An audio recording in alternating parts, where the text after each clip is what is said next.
کہ آگے جا کے آپ نے حساب دینا ہے. یہی حقیقت ہے سر. ہاں ہمارے قرآن پاک میں جو اللہ تبارک و تعالیٰ نے ارشاد فرما دیا وہ تو ایک ایک لفظ جو ہے ہم لوگ پڑھ کے اس کے اوپر عمل کریں تو ہی ہم فائدے ہیں. یہ اللہ کا ارشاد ہے. اللہ تبارک و تعالیٰ نے فرمایا ہے. اللہ کا ارشاد ہے. اللہ کا ارشاد ہے. انسان کا ارشاد تو نہیں ہے. بالکل. یہ تو ہمارا ایمان ہے کہ اللہ کی طرف سے وہی آئی اور قرآن شریف اترا. بالکل صحیح بات. تو اللہ کا ارشاد تو پھر اللہ کا ارشاد ہے. سبحان اللہ. بے شک. اچھا اب جھوٹ اور سچ ہمارے معاشرے کو جو جھوٹ خراب کر رہا ہے، شاید انسان یہ سمجھتا ہے کہ میں جھوٹ بول رہا ہوں کسی کو نہیں پتا. میں آپ کے سامنے جھوٹ بول رہا ہوں تو میں اس بات کی بڑی خوشی محسوس کر رہا ہوں کہ انہوں کو کیا پتا میں جھوٹ بول رہا ہوں. بالکل. لیکن نہیں، جی وہی بات جو ہمیں روح دے رہا، جو ہماری روح جس نے ڈالی ہے، جو ہمارے خون کی گردش چلا رہا ہے، جو ہمارا دماغ چلا رہا ہے، جو سارا سسٹم چلا رہا ہے، جو قادر مطلق ہے، اس کو نہیں پتا کہ تم جھوٹ بول رہے ہو. وہ تو جانتا ہے. بالکل. اچھا جھوٹ پہ میں نے اکثر بہت پروگرام کیے. تو اگر آپ جھوٹے ہو گئے، ایمان آپ کا، ایمان تو ہر آدمی کے اندر ہے نا. بالکل. ایمان جھوٹ سے ایسے ڈیمیج ہوگا، یعنی آپ یہ کہہ لیں کہ سچ سے آپ نے اپنے ایمان کو پالش کرنا ہے. ایسے ہی ہے. بالکل. پالش کرنا، نکھارنا ہے. نکھارنا. اور میں یہ کہنا چاہتا ہوں ناظرین سے کہ آپ کے پاس سوائے ایمان کے کوئی چیز ہے ہی نہیں. ہے ہی نہیں. بالکل صحیح. اگر آپ سمجھتے ہیں کہ میرے پاس بہت کچھ ہے، آپ کے پاس کچھ بھی نہیں ہے. بالکل ایسے ہی. سر جب انسان جھوٹ بولتا ہے تو اس کا ایک کام بنتا ہے، پھر وہ دوسرا جھوٹ بولتا ہے، دوسرا کام بنتا ہے. اسے یہ نہیں پتا کہ جو میرا وقتی کام بن رہا ہے اصل میں تو یہ تو بگڑ گیا ہے. اس کے تو مجھے اس کے سائیڈ افیکٹ آگے چل کے انسان کو نظر آتے ہیں، لیکن جو دیکھنا چاہے، جو دیکھنا ہی نہ چاہے، اسے تو کچھ بھی نظر نہیں آتا اور کبھی بھی نظر نہیں آتا. تو انسان جو جھوٹ بولتا ہے نا، اس کو آگے چل کے وہ اس کو فیس کرنا پڑتا ہے کسی بھی لیول پر. جب تک اسے احساس ہوتا ہے تب تک وہ بہت کچھ کھو چکا ہوتا ہے، اپنا اعتماد، اپنا معیار کھو چکا ہوتا ہے لوگوں میں. تو انسان اگر سچ کا سہارا لے، میں کہتی ہوں کہ سچ اتنی بڑی طاقت ہے کہ آپ کو قدم با قدم آپ کو عزت مطلب جو ہے نا ملتی ہے. سچ بول کے آپ بہت ایزی ہوتے ہیں، بہت کمفرٹیبل فیل کرتے ہیں لوگوں میں اٹھتے بیٹھتے ہیں. جھوٹ بول کے آپ اس کو چھپانے میں لگے رہتے ہیں، اور جھوٹ اور جھوٹ اور جھوٹ. اچھا اس میں ایک تھوڑا سا فلسفہ اور بھی ہے کہ جھوٹا آدمی جو ہے نا وہ اپنی باڈی پہ ایک بوجھ محسوس کرتا ہے. بوجھ محسوس کرتا ہے. یہ ایک حقیقت بات ہے. اس کو ایسے لگتا ہے جیسے میرے اوپر کوئی بوجھ ہے. سچا آدمی یہ محسوس کرتا ہے کہ میرے اوپر کوئی بوجھ نہیں ہے. اور جھوٹ اور سچ ایک ایسی چیز ہے جس کا ڈائریکٹ تعلق ایمان سے ہے. ایمان سے. بالکل صحیح بات. ٹھیک ہے جی. بالکل صحیح. ایمان سے. ایمان سچ کے علاوہ بن ہی نہیں سکتا. بن ہی نہیں سکتا. بالکل صحیح بات. سچ ایمان کے علاوہ بن ہی نہیں سکتا. ایمان کی حفاظت ہی نہیں ہو سکتی سچ کے علاوہ. اچھا لوگ یہ سمجھتے ہیں کہ ہم جھوٹ بول کے دنیا میں ترقی کریں گے. ایک میرا ایک یہ بھی دعویٰ ہے کہ جھوٹا انسان اس معاشرے میں بھی قابل عزت نہیں ہوتا. بالکل بھی نہیں سر. یہی نہیں. اگر مجھے پتا ہو، آپ کو پتا ہو میں جھوٹا آدمی ہوں، تو میری آپ کیا عزت کریں گے؟ سر ایک وقت آتا ہے بہت جلد، وہی میں نے کہا کہ سچ اپنا راستہ بے شک 10 منٹ بعد نکالے یا 10 سال بعد نکالے، سچ تو سامنے آتا ہے. پھر بندے کی ویلیو جو ہے تب تک ختم ہو چکی ہوتی ہے. دیکھیں کتنا وقار بنایا ہوتا ہے جھوٹ کے ساتھ، لیکن سب کچھ مٹ جاتا ہے اور ایک ہی لمحے میں مٹ جاتا ہے. ٹھیک ہے. اصل میں ہم جھوٹ کی طرف چل پڑے. جھوٹ ہم چونکہ حفاظت ایمان کی بات کرتے ہیں. جی جی. ایمان کی حفاظت کرنے کے لیے بہت ساری چیزوں کی ضرورت ہے. اس کی جو بنیاد ہے وہ سچ ہے. بالکل. اور اس ایمان کو جو چیز ڈیمیج کرتی ہے وہ جھوٹ ہے. اب اس کے ساتھ ساتھ دیانت ہے، غیبت سے بچنا ہے، بہت ساری چیزیں ہیں. اور شاید انسانوں کو اس بات کا علم نہیں ہے کہ ہمارا ایمان جو ہے اگر کمزور ہوا تو ہم بچ جائیں گے. انسان کبھی نہیں بچے گا، خاص کر مسلمان کبھی نہیں بچے گا. مسلمان کبھی نہیں بچے گا اگر جھوٹا ہوگا. بالکل. اگر اپنی ایمان کی حفاظت نہیں کرے گا تو ظاہر سی بات ہے کہ اللہ کی بارگاہ سے کہاں جائے گا بچ کے. جواب تو دینا ہے، سوال جواب تو ہوں گے. تو پھر دیکھیں کہ مطلب تب بھی سب کچھ عیاں ہونا ہے. اور اس دنیا میں بھی جھوٹ جو ہے میں نے بتایا جیسے کہ سچ اپنا راستہ نکال لیتا ہے اور جھوٹا جو ہے وہ ذلیل و رسوا ہوتا ہے. تو اور اگر جھوٹ بولنے والا کبھی دیکھ لے کہ اس کے جھوٹ بولنے سے کتنے دل ٹوٹ رہے ہیں, کتنا لوگ ہرٹ ہو رہے ہیں, تو شاید وہ اس چیز سے واقف ہی نہیں ہے کہ میرے جھوٹ سے کس کا دل ٹوٹا, کس کی دل آزاری ہوئی, کس کا نقصان ہوا, کس کی مطلب جو ہے کسی نے کوئی آپ کے جھوٹ پہ خواب سجا لیے, وہ خواب ٹوٹے. تو یہ چیز دیکھیں کہ اگر یہ ایک انسان کو, مسلمان کو پتہ چل جائے کہ میرے جھوٹ سے اتنے بڑے بڑے نقصانات ہو رہے ہیں, تو میرا نہیں خیال کہ پھر بھی کچھ نہ کچھ مسلمان ہے نا, کہیں نہ کہیں ہمارا ایمان لرزتا ہے کہ ہمیں آواز دیتا ہے کہ آپ مطلب پھر انسان دیکھیں کہ اپنے آپ میں کیسی ندامت محسوس کرتا ہے. لیکن میں کہتی ہوں انسان اپنا محاسبہ کرے, اپنے اندر سے ان چیزوں کو ڈھونڈے, ہم کہاں غلط ہیں, کہاں ہم جھوٹ بولنے اور جھوٹ بولنے کا ہمارا کیا نقصان ہو رہا ہے, سچ بولنے سے ہمیں کیا فائدے ہیں. یہ چیز جب انسان اپنا محاسبہ کرتا ہے تو یہ چیزیں انسان کو اپنے اندر ملتی ہیں. تو جب یہ چیزیں ملتی ہیں پھر وہی بات جو آپ کہہ رہے ہیں کہ حفاظت ایمان مطلب جو ہے سچ جو ہے وہ پالش کرتا ہے ایمان کو, تو یہی چیزیں نا پھر نکھارتی ہیں جو ہمارے ایمان کو نکھارتی ہیں, ہمارے ایمان کو مضبوطی دیتی ہیں. اچھا, یہ فلسفہ یوں ہے کہ انسان پر سچ بولنا کیوں لازم ہے؟ انسان پر سچ بولنا اس لیے لازم ہے کہ انسان بولتا ہے, انسان سوچتا ہے, اس کے پاس خود مختاری ہے, اس کے پاس طاقت ہے. ٹھیک ہے جی. اب میں نے کئی پروگراموں میں یہ کہا کہ حیوان جھوٹ نہیں بولتے. کیوں نہیں بولتے؟ کہ وہ بولتے ہی نہیں ہیں. بالکل. تو مطلب ہے اگر ہم اس عقل و شعور کے باوجود اگر جھوٹ بولتے ہیں تو پھر ہم سے تو یہ حیوان بہتر ہیں جو بولتے ہی نہیں. اور یہ اپنا میسج دیتے ہیں. اب ایک میں چھوٹی سی بات آپ کو بتاؤں. میں ایک جگہ پہ ایک گھر بنا رہا تھا, تو وہ ایک دو پرندے ہوتے ہیں جس کو پتہ نہیں اس کا نام تو کچھ اور ہوگا, ہم اس کو وہ ٹٹیری کہتے ہیں, ٹیں ٹیں کرتے اڑتے ہیں, اور وہ اپنے بچے انڈے گراؤنڈ کے اندر بناتے ہیں. اس میں ایک جگہ بنا لیتے ہیں, اس میں سوراخ میں, گھاس کے بیچ میں, جھاڑی کے بیچ میں, وہاں ان کے بچے انڈوں میں سے نکلتے ہیں. اچھا, میں نے سامنے گراؤنڈ تھا تو میں نے اکثر دیکھا, تو مجھے ایک مستری نے کہا یہ جو دونوں پرندے اڑتے ہیں نا, ان کے ادھر بچے ہیں. اچھا, ان کے ادھر بچے ہیں. اچھا, میں نے کہا یار مجھے کبھی نظر نہیں آئے. بھاگتے بہت تیز ہیں, اڑنا تو ابھی ان کو آتا نہیں, پرشر نکلے بھاگتے. تو میں نے کہا اچھا یہ جب کوئی ایک دن میں نے دیکھا کہ کتے کا بچہ ادھر سے آ رہا تھا, تو وہ دونوں پرندے شور ڈال رہے تھے. وہ کہہ رہے تھے کہ دیکھو ایک ظالم جانور آ رہا ہے, تم چھپ جاؤ چھپ جاؤ چھپ جاؤ. تو میں نے کہا یہ گفتگو کر رہا ہے, یہ سمجھا رہا ہے. اچھا, میں نے اپنے لڑکے کو اس کو کہا کہ بھیا اس کا ایک بچہ پکڑنا ہے ان پرندوں کا. وہ گیا, اس نے ایک اس کو نظر آیا تو بھاگ کے اس نے ایک بچے کو پکڑ لیا, تو وہ لا کے اس نے مجھے دے دیا. اب آپ نے یقین کرنا ہے سچ اور جھوٹ کیا ہوتا ہے. بچے کو میں نے یاد رکھا, اتنا سا بچہ ہوگا, پر شر نکلے ہوئے تھے, ٹانگے, وہ بڑا فاسٹ بھاگتا تھا. میں نے یاد رکھ لیا, وہ بے ہوش ہو گیا. اچھا, اب بے ہوش کیسے ہو گیا؟ اس کی ماں اور باپ اڑتے ہوئے کہہ رہے تھا کہ بھئی یہ جس ظالم آدمی نے تجھے پکڑا ہوا ہے نا, اس کے سامنے تو یہ بتا کہ میں مر گیا ہوں, تو بے ہوش ہو جا. اچھا, وہ اب بے ہوش ہے. میں نے اس کو کہا یار حنیف تھوڑا سا پانی تو لا, اس کو پانی پلائیں. یہ پتہ نہیں اب تو نے پکڑ لیا اس کو, یہ تو بیچارہ مر گیا. کہتا نہیں یہ مکر کر رہا ہے. میں نے کہا یہ مکر نہیں کر رہا ہے, اس کی ماں اس کو کہہ رہی ہے کہ تو ایسے ہو جا, تجھے یہ چھوڑ دے گا, ورنہ یہ تو. اب وہ تو انسان سے ڈرتے ہیں نا جی, انسان سے اس لیے ڈرتے ہیں کہ انسان جھوٹا ہے. اچھا, اب کیا ہوا کہ اس کو میں نے پانی منہ میں ڈالا ڈولا, کچھ نہیں, اس کو ہلا ہی نہیں, جیسے بالکل ڈیڈ ہو گیا. میں نے اس کو آگے کر کے گھاس پہ رکھ دیا.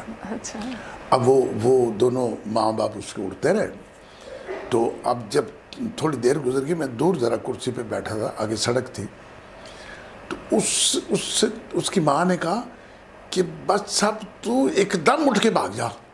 اللہ اکبر. صحیح.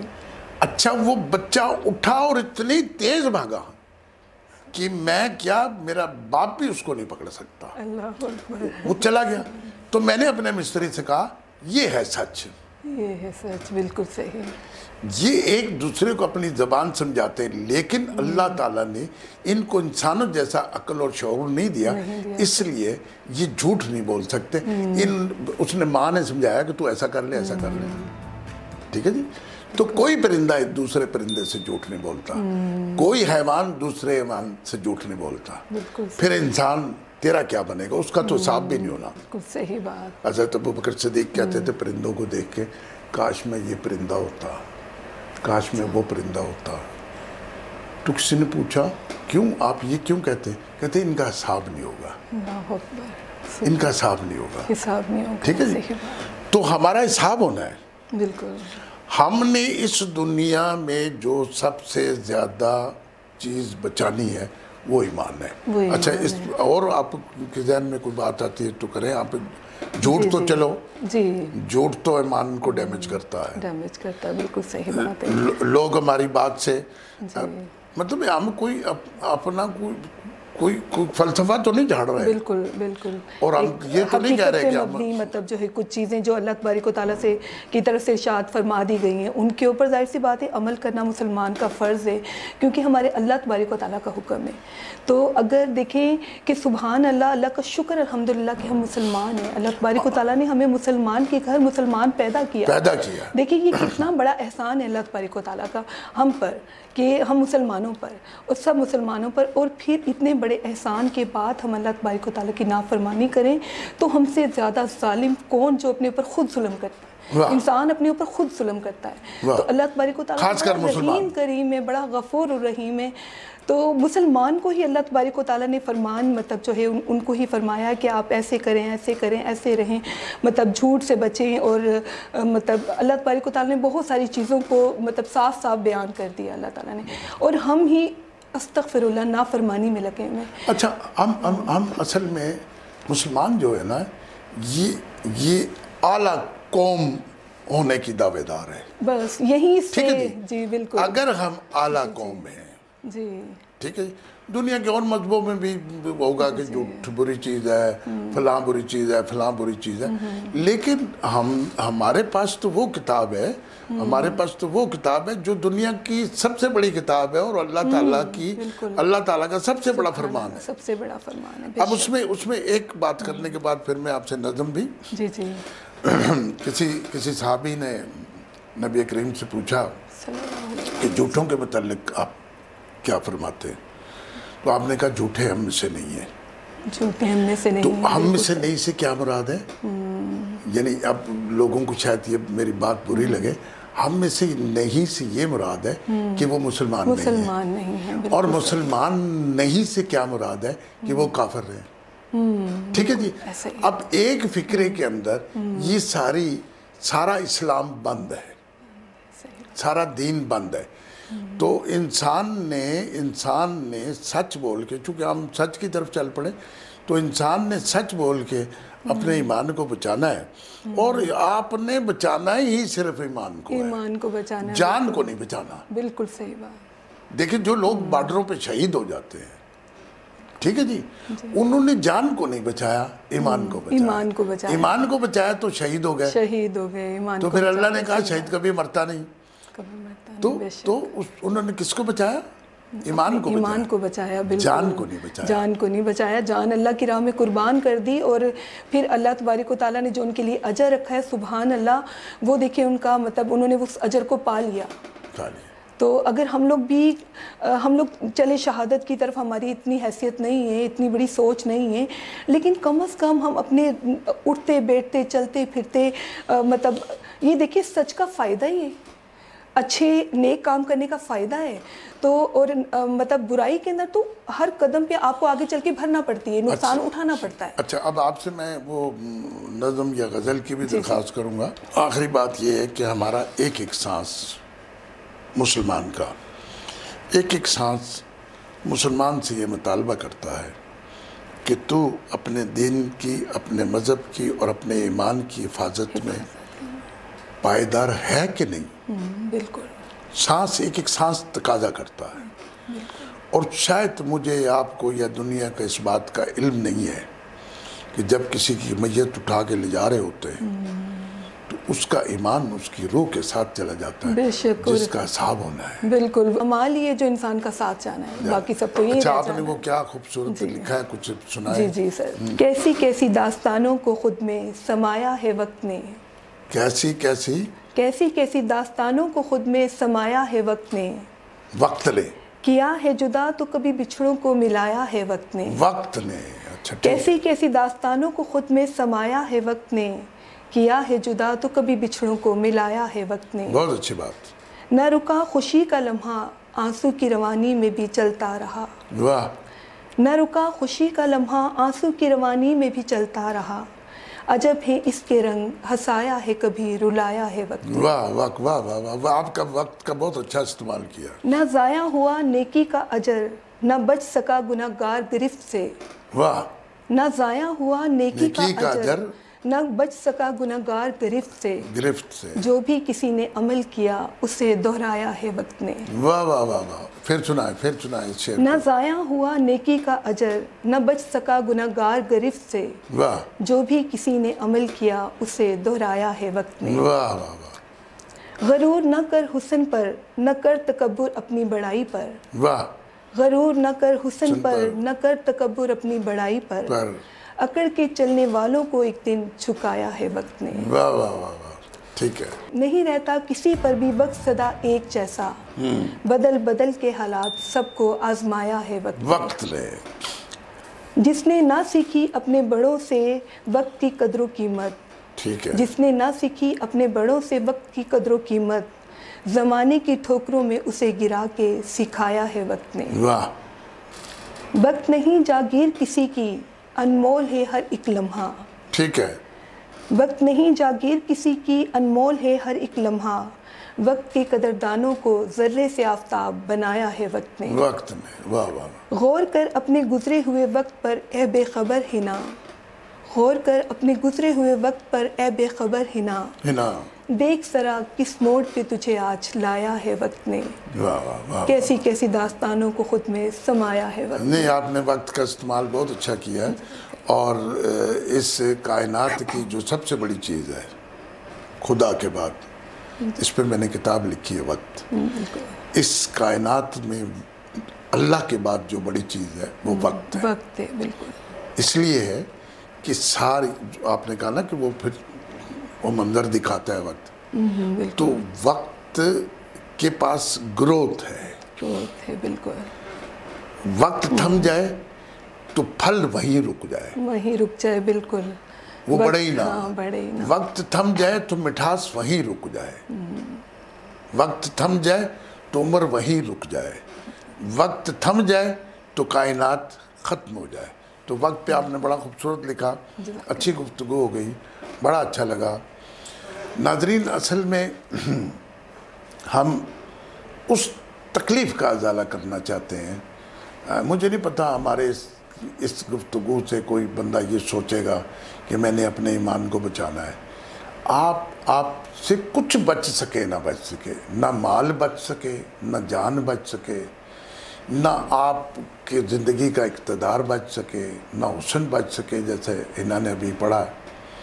آپ صرف اپنے ایمان کو بچا لیں گے تو عاقبت، اصل میں ہم تو جا رہے ہیں نا ایک جگہ، ہم یہاں سے ٹرانسفر ہونا ہے، ہم نے جہاں ہم نے یہاں سے ٹرانسفر ہو کے جانا ہے، وہاں پہ مالوں کی اور ایمان کی جانچ پڑتال ہوگی، اس کے بعد اللہ تعالیٰ وہ زندگی عطا کرے گا جو کبھی ختم نہیں ہوگی، اور آپ اس زندگی کو پانے کے لیے اس زندگی میں چھوٹے سے ایمان کی حفاظت کر لیں۔